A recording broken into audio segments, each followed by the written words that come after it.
What's up, you guys?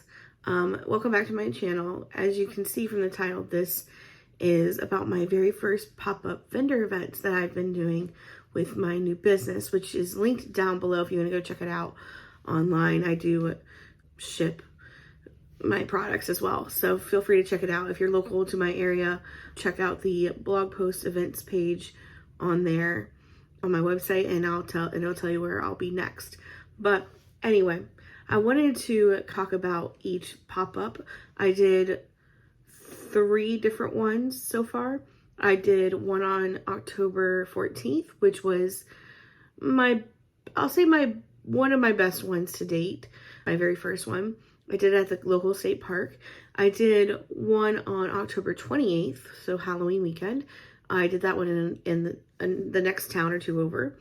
And then I did a 2-day one in November, at the beginning of November. So November 11th and 12th, Veterans Day weekend, I did a 2-day event called Flea Fest here locally. So it had over 300 vendors, and that event for both days, each individual day wasn't as good as I did on the October 14th date event, but as an event as a whole, I made more money at that event. Only $200 more than what I did at my first event, which was only a few hours. So to give you some background, I did way better at my first event than I did at that 2 days, if you look at it from that point of view. So anyway, over all 3 of my events, my total sales was $1,072. Like I said, I did better at my very first event, time-wise and sale-wise, because again, it was a shorter event. It wasn't 2 days, and I made like $300 something in sales that day.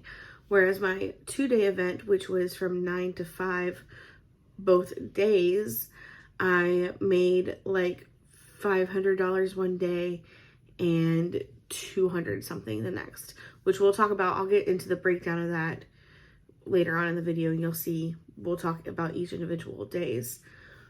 But I wanted to come on here and kind of introduce this video and kind of tell you a little bit about what's been going on. I got laid off from my job in January, and I've been looking for a job since then.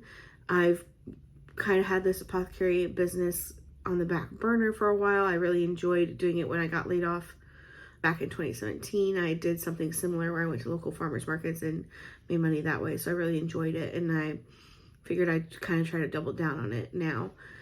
But local sales, I don't have a store. People keep asking me if I have a store. I don't have a store. I'm only doing these pop-up events.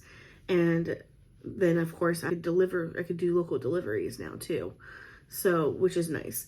Able to get a storefront here locally, but I really need your guys' help. If I had more sales coming in through the website, then I could possibly get a storefront here, and that'd be great. I wouldn't have to live at home with my parents anymore. I did recently expand my product line based on feedback that some people gave me, and I don't know if those products will be here in time for my event on November 25th. We shall see.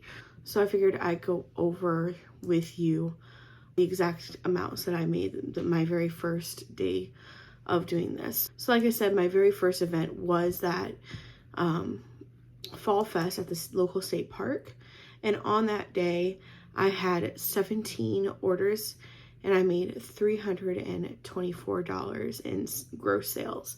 So that isn't accounting for like my product cost. It isn't accounting for the amount for the event that I had to pay. It's not accounting for all that stuff. So my most popular product that day were my bracelets that I made. So these bracelets were my most popular top selling product that day.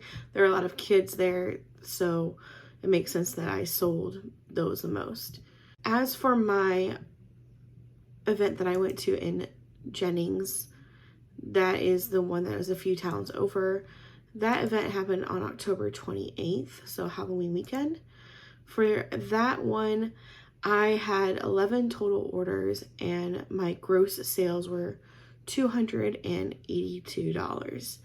So again, not as much as my first event, but pretty good for my second event. I should say there's definitely a demand kind of for the products that I was selling. My top selling products was kind of like a four-way tie at this event. I sold 2 salt scrubs, 2 bracelets, 2 fairy moss tumble crystal confetti scoops, and 2 lavender mini moon bath bombs. My latest event that I went to was that 2-day flea fest, which I already kind of showed you guys at the beginning of this video, and we talked about that one, but I'll go ahead and reiterate that. My sales for the weekend of November 11th and 12th, which was Veterans Day weekend, my gross sales were $502 total, and my top products were, funnily enough, incense, followed by my sun catchers, and then bracelets. So I changed up my incense a little bit here. I stopped putting just 3 in the buckets, and I put like a handful out the second day of the market, and people were able to pick which ones they wanted and brought them up to me at my like little checkout area, and then I put them in the envelopes and just marked off how many they had, and that made it so much easier.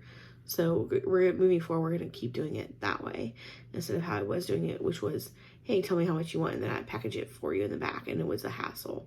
So they're picking them out, bringing them up to me. I'm looking at how many of each one they got, writing it down in the bag for them, and putting them in the envelope for them.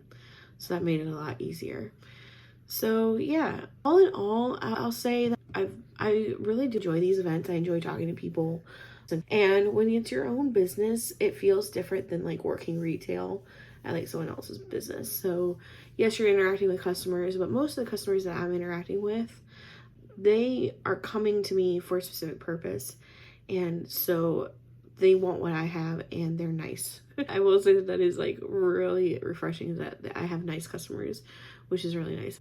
I did have one instance where I said to someone, like, you know, if you're local within Lake Charles, because sometimes people travel to events.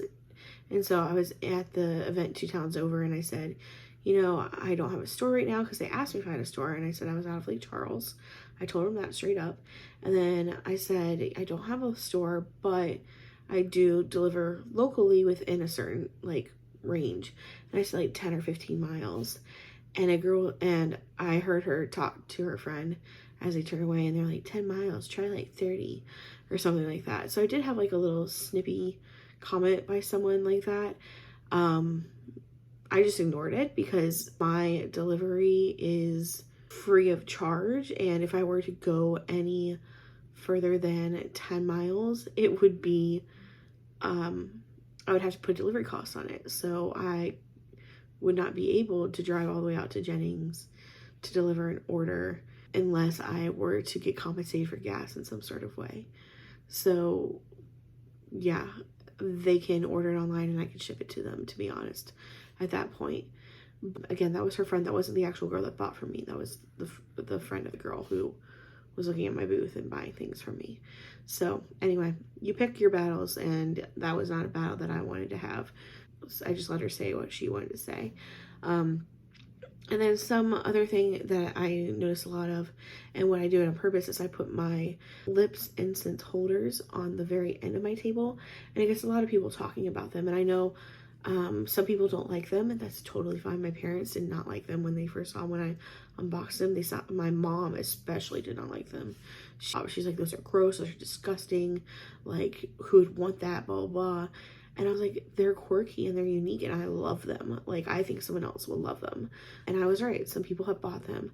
So yeah, I do have other incense trays too. If people don't like the lips ones, they can buy a normal one. They're all made by small businesses that are also ran by women. So that is one thing that I wanted to keep up in my store, was making sure that I stocked products that were by other small businesses and also owned by and ran by women.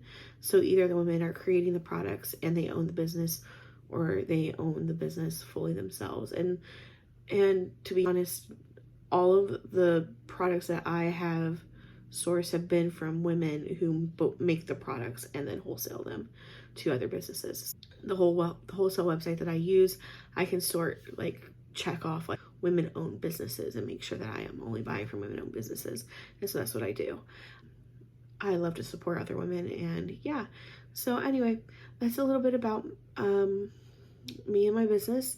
If you are wanting to support me in any way, feel free to use the discount code down below in the description just for my YouTube followers, and feel free to join my rewards program. If you spend a certain amount of money, you get a certain amount of charms. If you sign up, you get a certain amount of charms, and then you can use those charms to get money off your order.